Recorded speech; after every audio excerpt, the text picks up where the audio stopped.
हमें अपनों ने लूटा गैरों में कहाँ दम था, अपनी कश्ती थी डूबी वहाँ जहाँ पानी कम था। नेशनल कॉन्फ्रेंस की कहानी भी कुछ ऐसी ही है।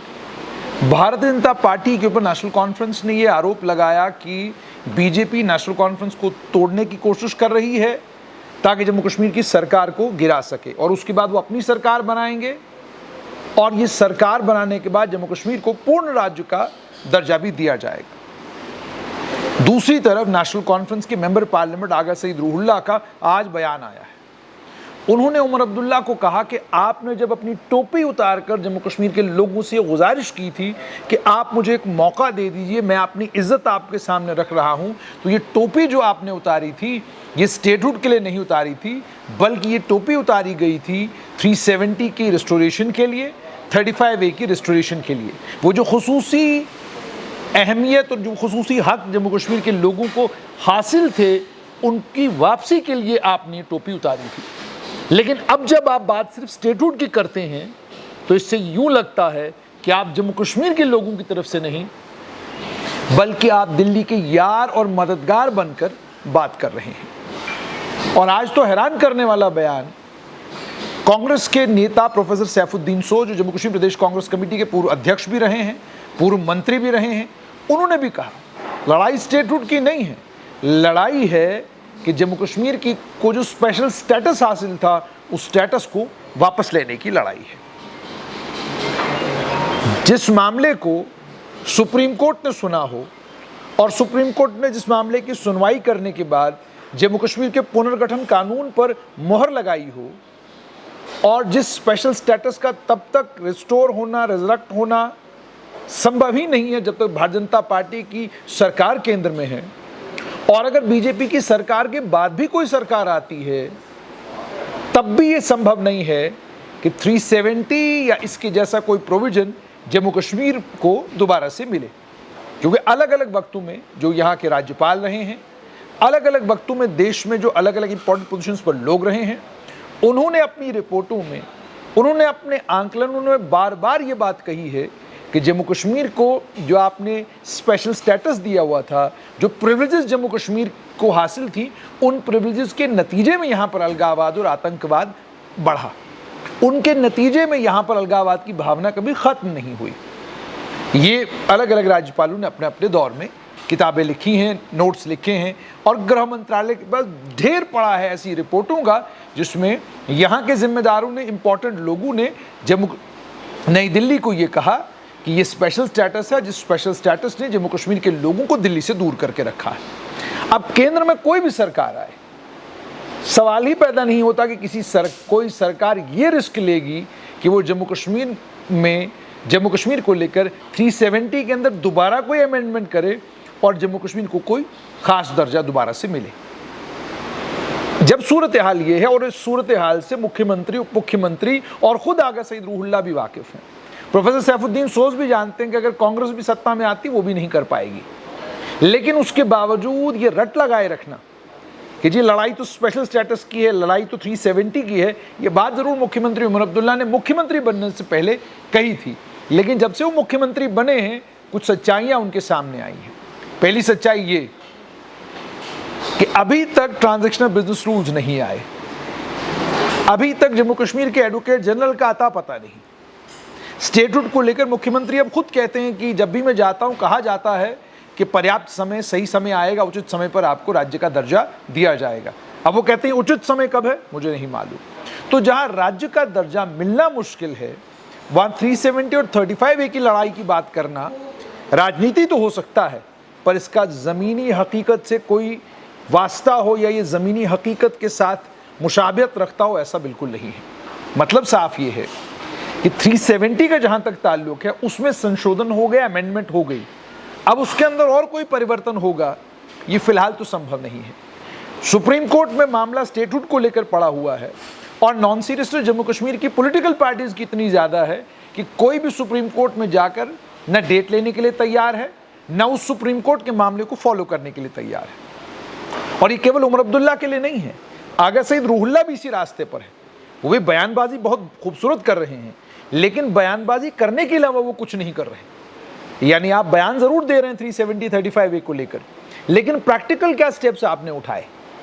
आप सिर्फ ये कर रहे हैं कि आप चुने हुए मुख्यमंत्री को और नेशनल कॉन्फ्रेंस के पूर्व अध्यक्ष को आप उसको कटघरे में खड़ा कर रहे हैं, बस, इसके अलावा और कुछ नहीं। अगर आपके पास कोई स्ट्रैटेजी होती, अगर आपके पास कोई प्रोग्राम होता, कोई प्लान होता, आप उसकी व्याख्या करते, आप पार्टी को बताते कि भाई ये प्रोग्राम है, ये प्लान है, इस प्रोग्राम उस प्लान के तहत 370-35 वापस आ सकता है। वो कोई प्लान नहीं, कोई प्रोग्राम नहीं है। मुख्यमंत्री खुद तय करें, वो कैसे तय करेंगे? दिल्ली में जिनसे बात करनी है वो केंद्रीय गृह मंत्री अमित शाह हैं, प्रधानमंत्री नरेंद्र मोदी हैं। उनका विचार 370-35 को लेकर क्या है, वो सार्वजनिक है, उसमें कोई परिवर्तन नहीं आया है। और जम्मू कश्मीर में आतंकवाद और अलगाववाद के को लेकर जो अभियान इस समय चल रहा है वो भी कंप्लीट नहीं हुआ है। तो अभी तो फिलहाल स्टेटहुड मिलना मुश्किल है, फिर 35 है, 370 तो बहुत बात की बात है। तो सवाल पैदा फिर ये होता है कि आगा सईद रूहुल्लाह चाहते क्या है? क्या वो सरकार को डिस्टेबलाइज करना चाहते हैं कि सरकार जम्मू कश्मीर की गिर जाए, या वो ये चाहते हैं कि उमर अब्दुल्ला इस्तीफा देकर सरकार से बाहर हो जाए? बात तो साफ करनी पड़ेगी ना कि भाई अगर आप ये चाहते हैं कि मुख्यमंत्री उमर अब्दुल्ला इस्तीफा दें, इस्तीफा देकर बाहर चले जाएं, तो विकल्प क्या है? विकल्प क्या है? मतलब वो उन्होंने इस्तीफा दे दिया, वो चले गए, अब विकल्प क्या है? अब आगे क्या होगा? किसके हाथों में बागडोर आएगी? कौन जम्मू कश्मीर का मुख्यमंत्री बनेगा? क्या बनना भी है मुख्यमंत्री को, या उपराज्यपाल के शासन में खुश हैं? और लड़ाई कैसे लड़ी जाएगी? क्या सड़कों के ऊपर पत्थरबाजी करके लड़ाई लड़ें? क्या नेशनल कॉन्फ्रेंस के लिए मुमकिन है कि मास मोबिलाइजेशन जम्मू कश्मीर में नेशनल कॉन्फ्रेंस करे? और क्या यह मुमकिन है कि जिस तरीके से आतंकवाद और अलगाववाद का इंफ्रास्ट्रक्चर ऐसे मौकों की ताक में रहता है कि ऐसा कुछ हो जाए और घाटी के हालात को इतना बिगाड़ा जाए कि उसके बाद फिर संभालने के लिए कुछ ना रहे? तो जिस समय श्रीनगर के मेंबर पार्लियामेंट आगा सईद रूहुल्लाह मुख्यमंत्री उमर अब्दुल्ला पर कटाक्ष करते हैं कि आपने टोपी रखी थी और आपने 370 और 35A की बात हुई थी, स्टेटहुड की तो बात ही नहीं हुई थी, तो उन्हें बताना पड़ेगा कि क्या प्रोग्राम है जिस प्रोग्राम के तहत आपको लगता है 370-35A आएगा। क्या ट्विटर की स्पेस पर अगर हम 2 घंटा भाषण दे दें उससे आ जाएगी? भाई जिनके साथ एंगेज करना है आपने, वो पार्टी भारतीय जनता पार्टी है। जिनसे आपने राज्य का दर्जा मांगना है वो प्रधानमंत्री और गृह मंत्री हैं। जिनको आपने कन्विंस करना है वो देश के अलग अलग दल हैं। उसमें कांग्रेस का नंबर बहुत थोड़ा सा है और कांग्रेस के साथ वाले जो दल हैं उनका नंबर घट रहा है। उनके लोग भागकर जो हैं वो या तो अलग एक पार्टी बना रहे हैं या भागकर जाकर बीजेपी में शामिल हो रहे हैं। तो इन परिस्थितियों में क्या रास्ता है? ये रास्ता तो स्पेल आउट करना पड़ेगा ना आगा सईद रूहुल्लाह को, ताकि मुख्यमंत्री को तो पता चले रास्ता कौन सा है। या केवल ये कि पब्लिक को बड़ा अच्छा लग रहा है कि आप एक अच्छी तकरीर करते हैं, सोशल मीडिया पर आपका वीडियो वायरल होता है, नीचे बहुत सारे अच्छे कमेंट आ जाते हैं, क्या आपको इससे लगता है कि इससे परिवर्तन आएगा? इससे परिवर्तन आने वाला नहीं है। जरूरत इस बात की है कि मेंबर पार्लियामेंट श्रीनगर लोकसभा क्षेत्र के आगा सईद रूहुल्लाह स्पेल आउट करें कि उनका प्रोग्राम क्या, वो चाहते क्या है, किस तरीके से उनको लगता है कि नई दिल्ली को कन्विंस किया जा सकता है 370-35A को रिजरेक्ट करने के लिए और स्टेटहुड जल्दी लाने के लिए। और ये भी स्पेल आउट करें कि वो मुख्यमंत्री उमर अब्दुल्ला का इस्तीफा अगर चाहते हैं तो किसके जिम्मे भागदौड़ दी जाए? क्या वो असेंबली के सारे मेंबरों के इस्तीफे चाहते हैं? या अब यहां पर भी कुछ बुद्धिजीवी ये भी पूछते हैं कि भाई अगर आपको लगता है कि नई दिल्ली सिंसियर नहीं है और आपको लगता है कि उमर अब्दुल्ला के तरीके से स्टेटहुड नहीं आएगा, तो आप मेंबर पार्लियामेंट के पद से इस्तीफा दे दीजिए। आप कोई रास्ता बताइए जिस रास्ते से स्टेटहुड जल्दी आ सकती है। तो ये सवाल असल में वो बुद्धिजीवी पूछ रहे हैं जो इस बात से हैरान हैं कि जहां स्टेटहुड मिलना मुश्किल है वहां 370-35A को लेकर राजनीति तो दबा के की जा सकती है, लेकिन केवल उमर अब्दुल्ला को कटघरे में खड़ा करना ये समझ से परे है।